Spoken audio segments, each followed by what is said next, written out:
Assalamualaikum warahmatullahi wabarakatuh. Perkenalkan, nama saya Devi Khairina.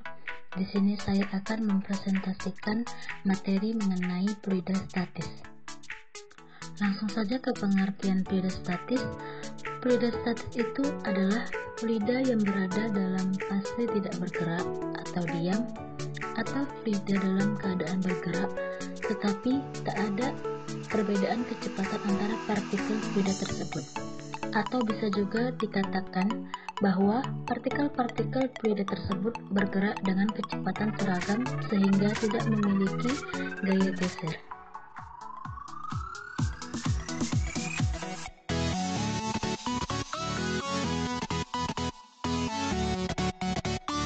Contoh fenomena fluida statis dapat dibagi menjadi dua, yaitu statis sederhana dan tidak sederhana. Contoh fluida yang diam secara sederhana adalah air di dalam bak yang tidak dikenai oleh gaya apapun, sehingga mengakibatkan air tersebut tidak bergerak. Yang kedua, contoh fluida statis yang tidak sederhana adalah air di sungai yang memiliki kecepatan seragam pada tiap partikel di berbagai lapisan dari permukaan sampai dasar sungai tersebut.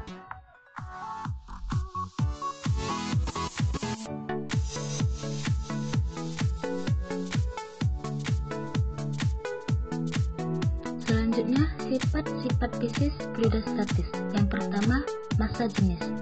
Massa jenis itu adalah pengukuran massa setiap satuan volume benda.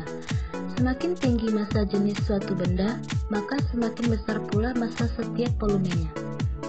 Sebuah benda memiliki massa jenis lebih tinggi, contohnya pada besi, akan memiliki volume yang lebih rendah daripada benda yang bermassa kecil, misalnya pada air. Massa jenis berfungsi untuk menentukan zat. Setiap zat memiliki massa jenis yang berbeda. Secara matematis, massa jenis ini dapat dituliskan persamaannya, yaitu Rho sama dengan M per P, dengan keterangan M adalah massa, P adalah volume, dan Rho adalah massa jenis.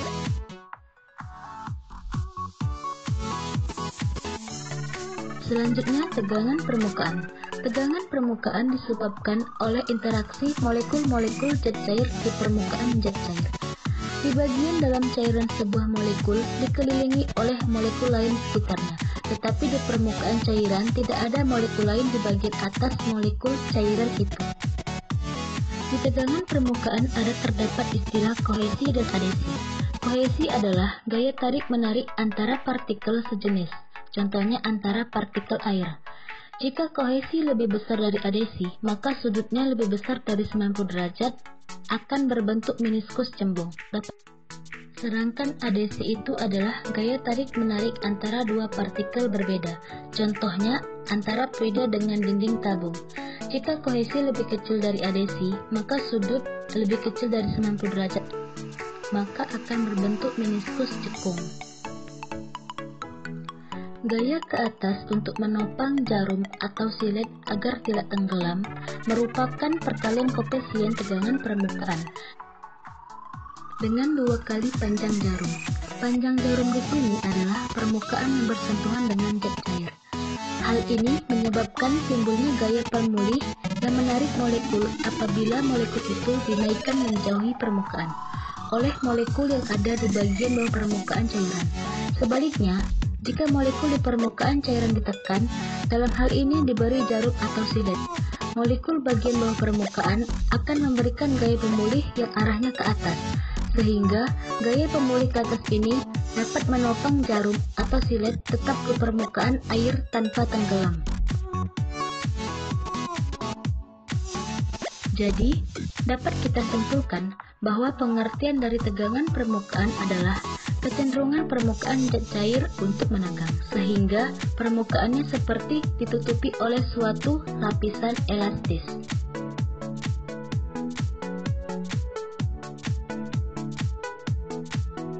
Selanjutnya, kapilaritas. Kapilaritas itu adalah gejala naik turunnya zat cair dalam pipa kapiler.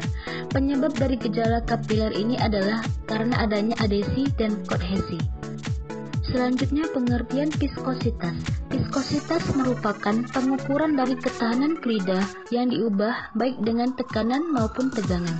Pada masalah sehari-hari, air yang tipis memiliki viskositas lebih rendah, sedangkan madu yang tebal memiliki viskositas yang lebih tinggi. Selanjutnya pengertian tekanan. Tekanan didefinisikan sebagai besar gaya yang bekerja pada permukaan benda tiap satuan luas. Hukum pokok hidrostatika menyatakan semua titik yang terletak pada satu bidang datar dalam satu jenis zat cair memiliki tekanan yang sama, yaitu P1 sama dengan P2 atau P1 dikali H1 sama dengan P2 dikali H2.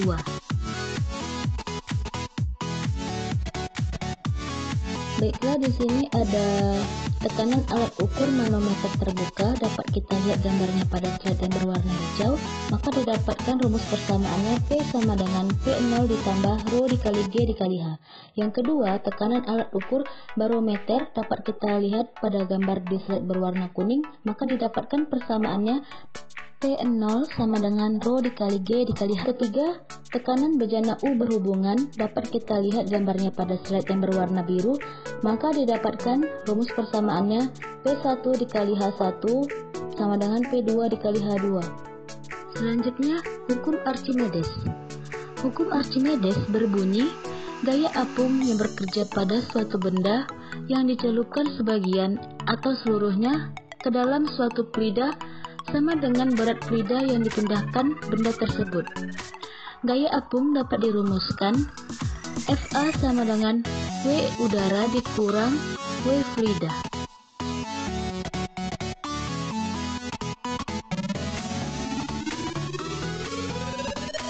Baiklah, sekian yang dapat saya sampaikan. Terima kasih atas perhatiannya. Assalamualaikum warahmatullahi wabarakatuh.